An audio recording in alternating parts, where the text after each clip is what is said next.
Hello friends, it is Link the Gulf Coast Gardener. Today is Saturday, July the 6th, and I want to talk about 9 plants that will survive a saltwater flood, or at least have the potential to survive saltwater. Now, starting over here, this is Bird of Paradise. Now, I know these will survive saltwater floods because I planted these when we moved to Jamaica Beach 6 years ago, and they've already been underwater several times. So this guy is healthy, he's happy, doing really well.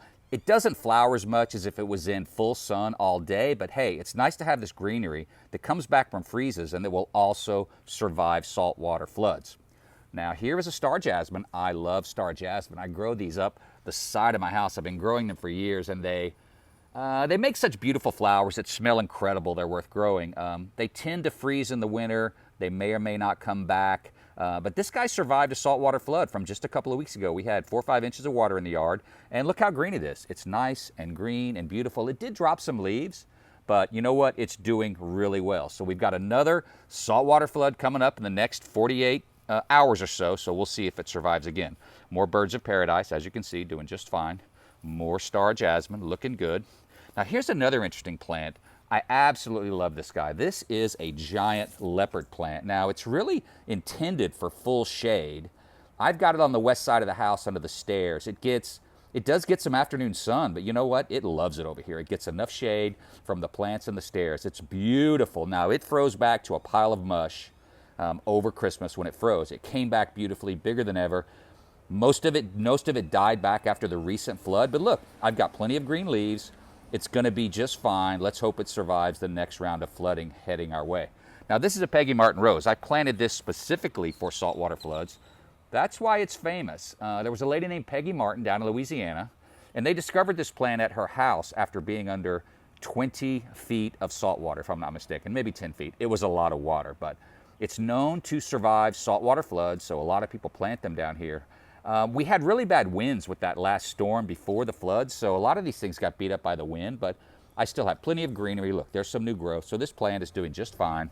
We'll see how it survives the next round of wind and floods, but I think it'll be okay. I'll just trim it back, and we'll keep on trucking. Now, this is, or was, a patch of Victoria blue salvia. I've done a bunch of videos on that plant. It's my favorite plant to grow down here. It flowers year-round. It doesn't need supplemental water, full sun. Pollinators love it, but it looks like the recent salt water did this in. I don't see any new growth coming out of it. So jury's out. I suspect it might be dead, and if it's not, this next round of floods will probably finish it off. But who knows? It might come back because this plant is tough as nails, at least for me.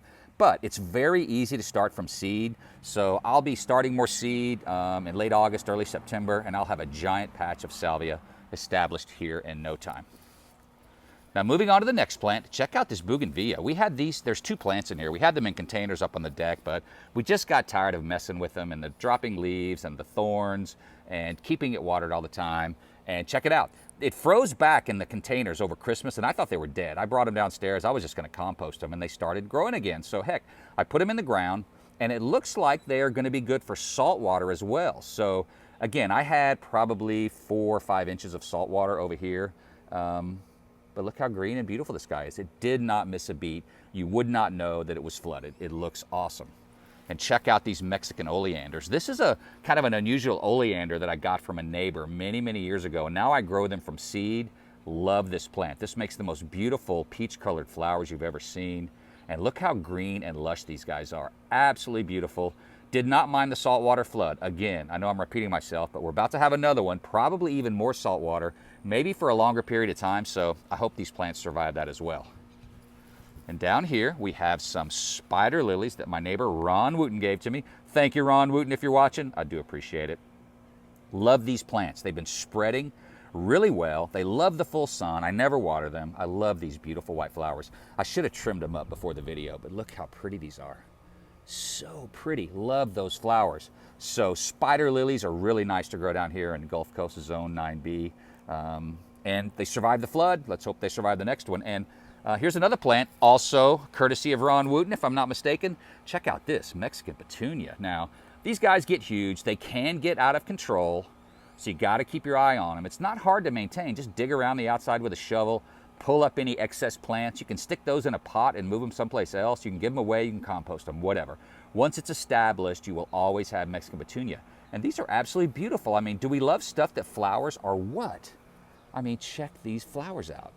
They are absolutely beautiful. They also make a really pretty version of this in these pink flowers, which I've had one of those, but it didn't live, or I just didn't take care of it most likely. But anyway, I need to get a pink one going as well. But anyway, Mexican petunia. And the last one I want to talk about, this is Mistflower. I'm a huge fan of Mistflower. This is a phenomenal perennial. It flowers beautifully here. It's got the most gorgeous purple flowers. It's probably the butterfly's favorite plant. When it's flowering, it's covered in pollinators and butterflies. And it was underwater, 4 inches of salt water probably 2-3 weeks ago. And check it out. It's already greening up. I can just go over this with the mower if I get tired of the way some of those dead plants look, and it will come back. Comes back from freezes. So far, it's survived the first flood it's been under, so I got my fingers crossed that I have discovered 9 plants that will survive, or that will have a great chance of surviving a saltwater flood. Thanks so much for watching. I'm up to over 750 subscribers. If you're not subscribed yet, please do so. I'm having so much fun with this channel. I love answering your questions. Feel free to comment or pose more questions, and I'm happy to respond. Thanks again for watching. Have yourself a fantastic day.